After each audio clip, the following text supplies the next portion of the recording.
United Property Management Ltd is a subsidiary of United African Group, and they have a vast property offering stemming from retail, commercial, and even residential properties. They pride themselves in offering properties that align with every client's personal and business objectives.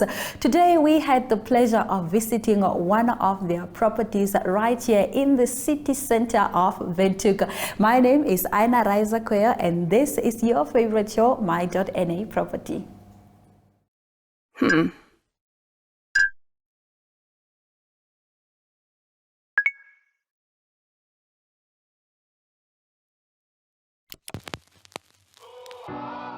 E-Ticket, your online ticket solution for events and event marketing, bringing you ease of mind and making sure that your event gets out there.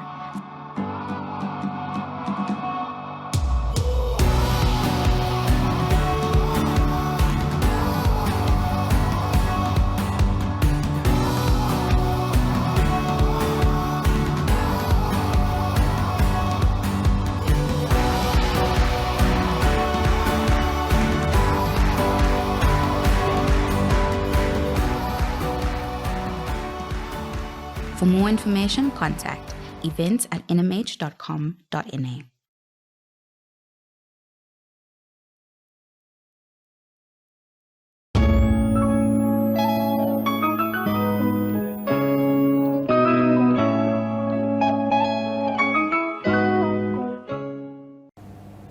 Welcome to My.na Property News with Glenora Shipura.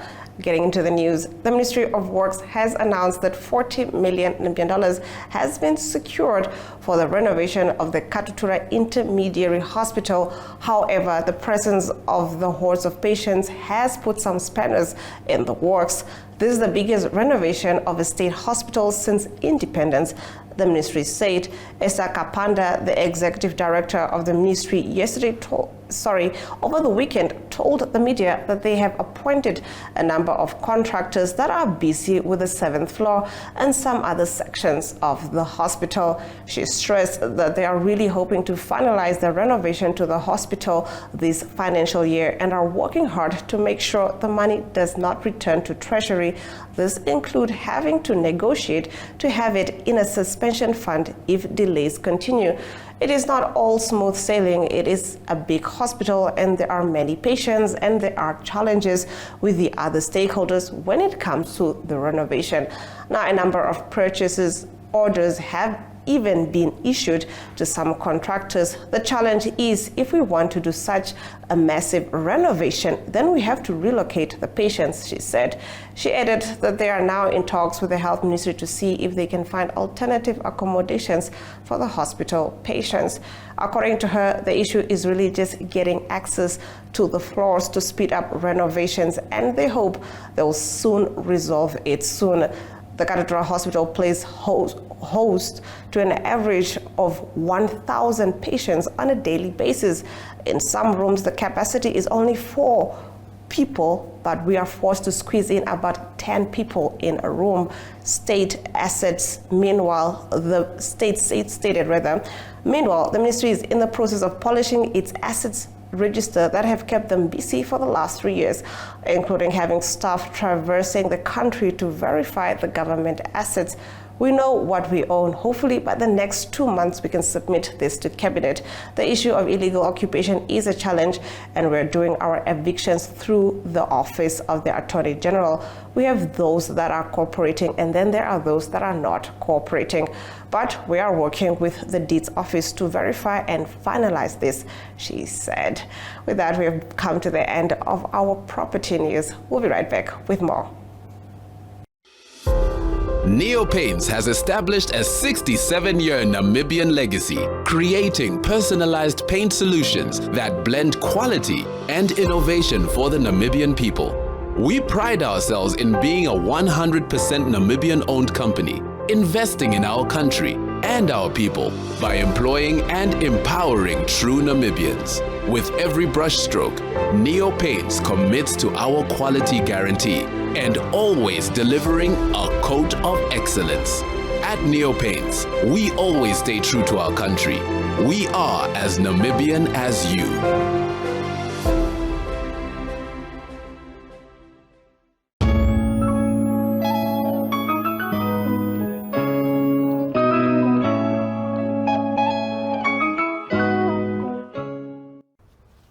Freedom and property rights are inseparable. You can't have one without the other.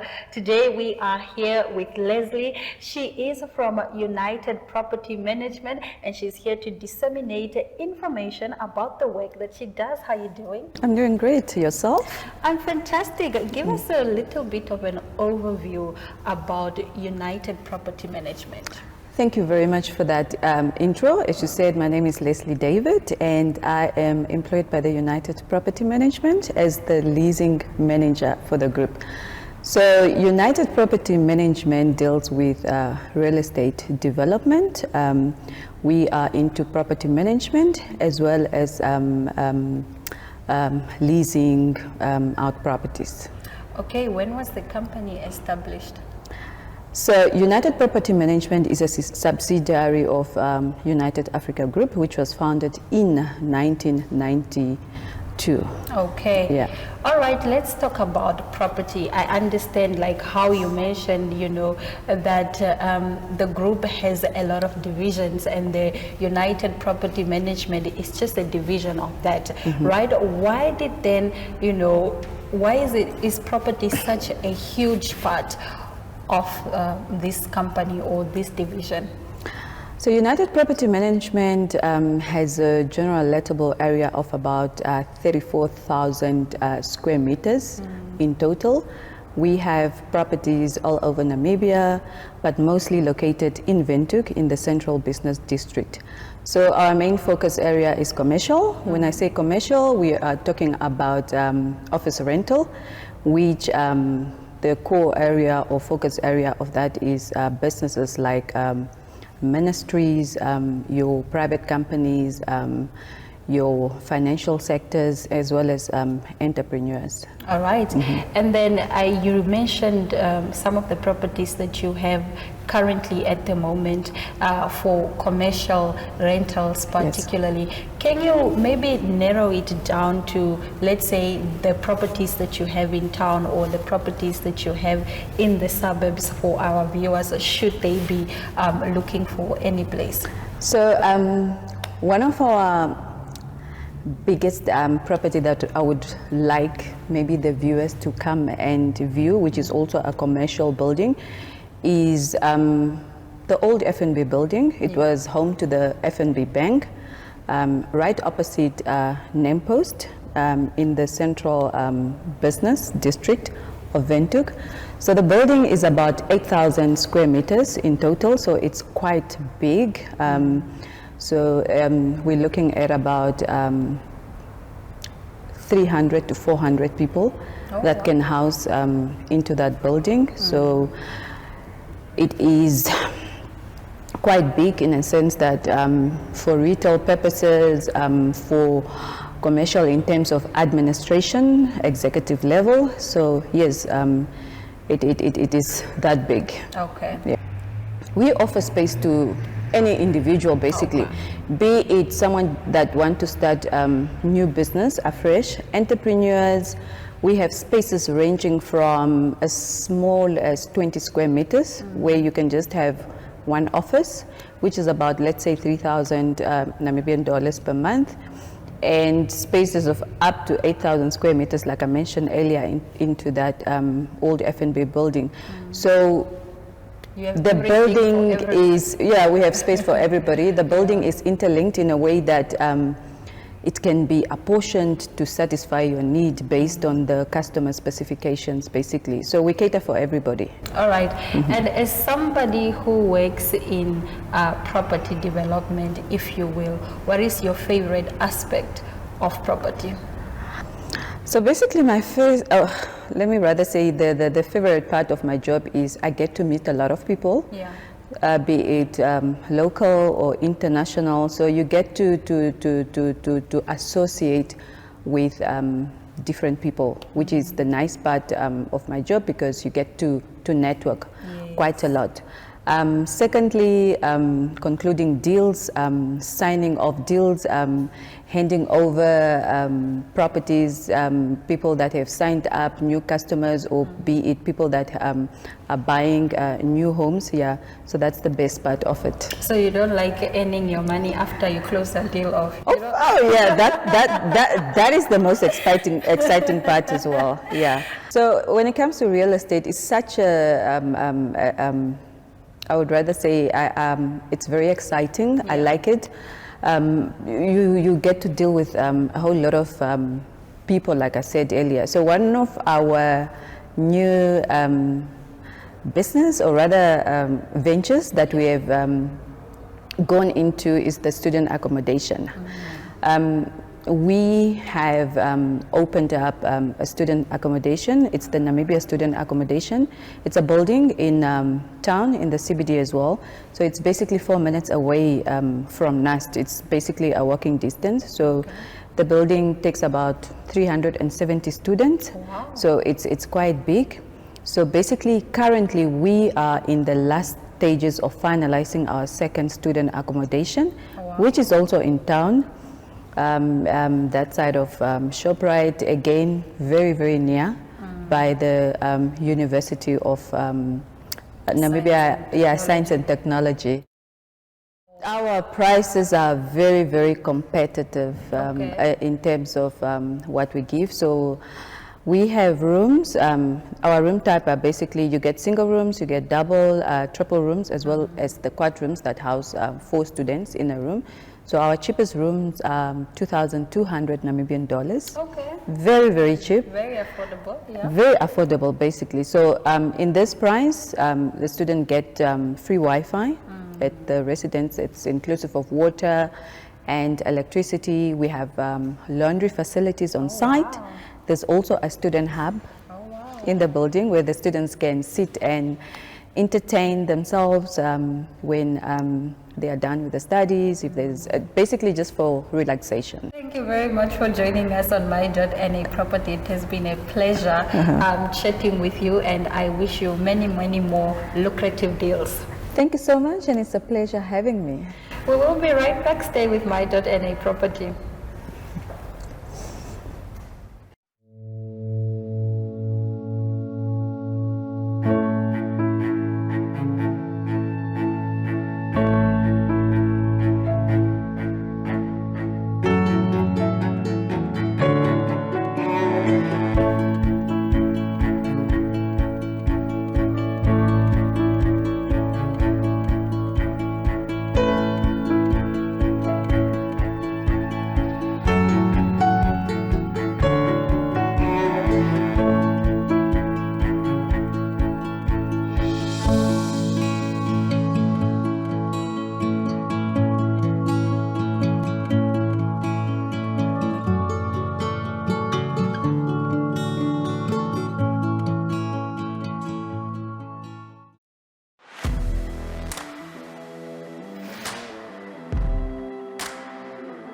Hello and welcome to today's Sports Rep Show. I am your host, Jesse Jackson Kauraifa.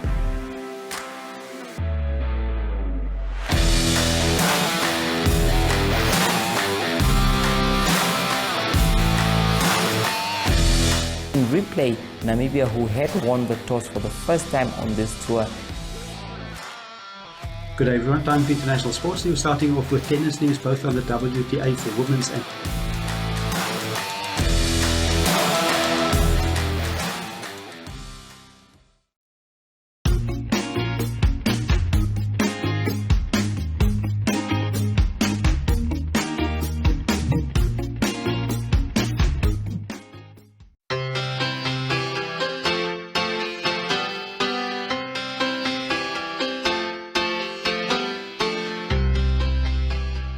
What are the best cleaning supplies for windows? Is it paper towels, coffee filters, or newspapers? We're going to talk about that today. On to today's show, we have a house cleaner or a homeowner that called in and asked this question.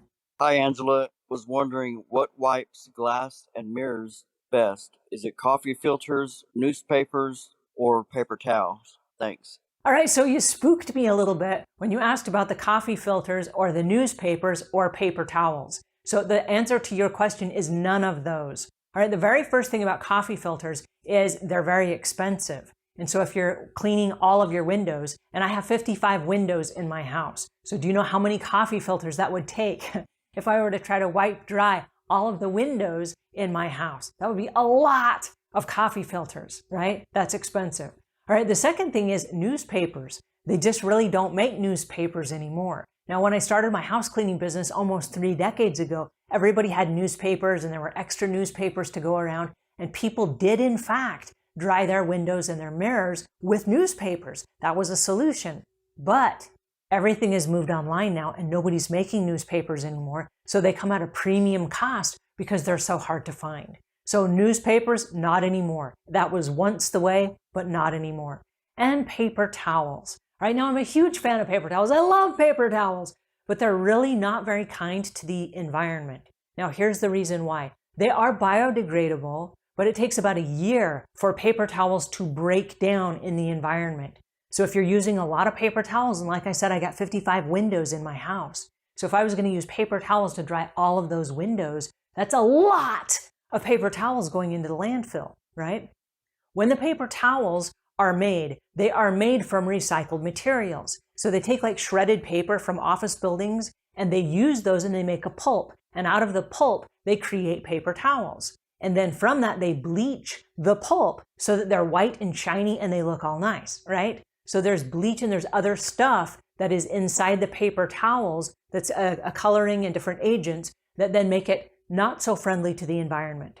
Okay, so that said, when we're spraying chemicals on our mirrors and our counters and all these things, the purpose of paper towels is to wipe up cleaning chemicals and gunk, right? So now those cleaning chemicals that we wiped up on the paper towels are now inside the paper towels, and those too go to the landfill. So it's kind of a sad story. We love paper towels. They're super great for a lot of things, but we use them very sparingly because of the landfill issue. All right, so what do you do to clean your windows? All right, there's actually a 2-step process, and I love the process because it involves microfiber cloths. Now, microfiber cloths are also a challenge to the environment because they're not biodegradable, but you can use a cloth for up to 500 washes if you buy a high-quality cleaning cloth that's made of microfiber, which is also made of recycled plastic, okay? So what we do is we take a cloth, and it doesn't matter what color of cloth that you use, because the first cloth that you use is going to be a wetting cloth. Now, we're going to use this process because you won't need any chemicals whatsoever for your glass tabletops, your mirrors, and the outsides of the shower doors. Now, the insides, you're going to have soap scum, so you will use some cleaning chemicals. But the outsides, where there's just dust and droplets of water, you can just use the water method. All right, so what you're going to do, this has a pile that's a little bit thicker than our glass drying towel. So we're going to use 2 towels, but the first one is a wetting towel. Again, it doesn't matter what color you use, but pick one color and always use it for the wetting cloth for your glass. We're going to wet it and we're going to wipe down the mirror in a Z pattern. Now, the reason we use a Z pattern is so that if we go in circles on our mirror, the part that's dirty down here, we're taking back up over the clean part on the top of the mirror. So we do not want to go in circles. We want to go in a Z pattern across our mirrors. That makes sense? All right, now with the other hand, we have a drying cloth. And the drying cloth, I've only seen them in blue, this light blue, and it's a very fine pile. It's a very thin, skinny drying cloth. And this is a very special, very expensive cloth that is also made of microfiber. This is designed as a glass cloth. This is a drying cloth. So we're going to wet with one hand our mirror, and with the other hand, we're going to dry the mirror, okay? So we can wet and dry simultaneously. 2 hands, 2 cloths. Now, I'm going to share a secret with you. If you take the cloth and you fold it in half, and then you fold it in half again, you now have 8 sides that you can dry a mirror with. So we have side 1, side 2, then we open it up and we have side 3 and side 4, and then we open it up again and we fold it the opposite way. When we fold it the opposite way, that gives us 4 more sides, right? So we have side 5, 6, 7, and 8, right? So we have 8 sides to the one cloth. So you can do it that way and also with the wedding cloth. This gives you 8 mirrors or 8 windows with which you can wet one side to wipe it down, one side to dry it. Then you're going to flip it over and you're going to do the next window, right? One side to wet it, one side to dry it. Then you'll stop and you'll turn your cloth inside out and you'll do the same on both sides. That way you can do 8 panels with one cloth of each side. All right, so that, my friend, is how you clean windows and the proper tools that you use. Now, when you're done, the microfiber cloths are separate. You wash them separately in separate loads of laundry, or you can do the same load of laundry if you have a mesh bag. With a mesh bag, it separates this from this, and that will prevent lint from picking up on your microfiber cloths, so they are always ready to go for your next window cleaning. All right, that's how you do it. I hope it helps. If you found this helpful, please pass it on to a friend. If we've earned your subscription, please subscribe. And until we meet again, leave the world a cleaner place than when you found it.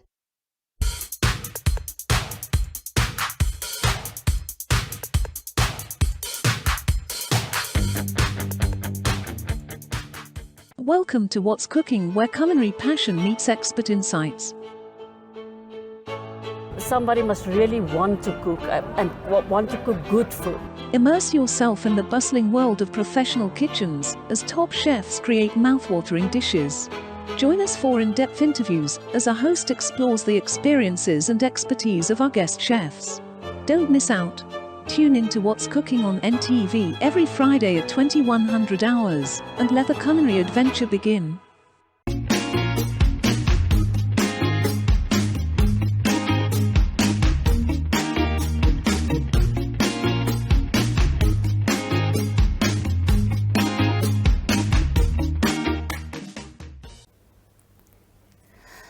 Good evening, and we are back in the My.na property studio, and as usual we have Risa Dreyer here from the company Wederkreë.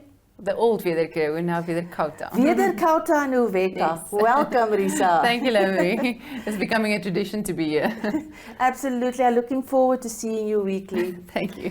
Risa, another question that I want to ask today is different marriages in Namibia, and how does it influence how property is purchased? Yes, well, that's a very important question, because in all traditional ways, people were married just a normal in community of property, and a husband and wife used to own property together. They are liable together for the property, and there was no option to own it separately. That's also the way, transfer documents are being signed at the bank and at our offices. So both always needs to be present, and you're bounded by your marriage actually, because you are collectively, your estate is regarded as one. But nowadays we've got the antenuptial contract. Oh, it's been an old thing, but it's becoming more common that people decide to get married with an antenuptial agreement, and then you can own half shares in a property. So you obviously reduce your massive transfer costs, and you can own each half share in the property, although you apply for the loan as one entity or a communal loan. So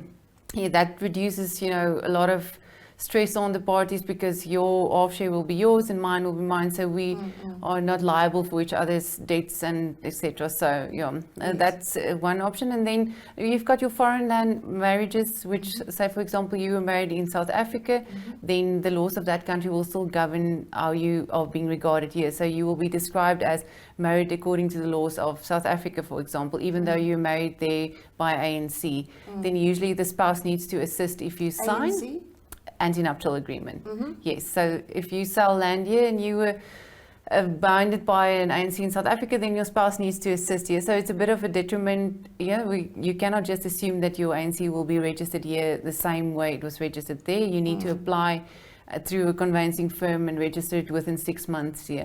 And then we've got the, your traditional marriages like above the red line, which is the line that runs up to the north. If you're married above that red line, then a whole different set of laws count. So you are regarded as separate entities, and you cannot be just regarded as in community or out of community of property. You've got a proclamation marriage or a red line marriage, as we describe. It's some people, they don't understand if they got married there, then why do they traditional laws not count now? So, but it's governed by law, and you need to figure out to get married here or get married in the correct church with the correct, certificate there. Yeah.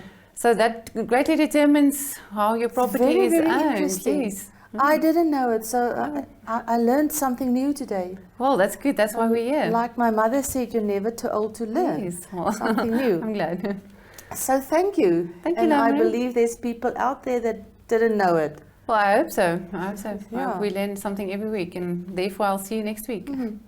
Risa, thank you very, very much, and I'll see you next week. Okay, bye. Bye, dankie.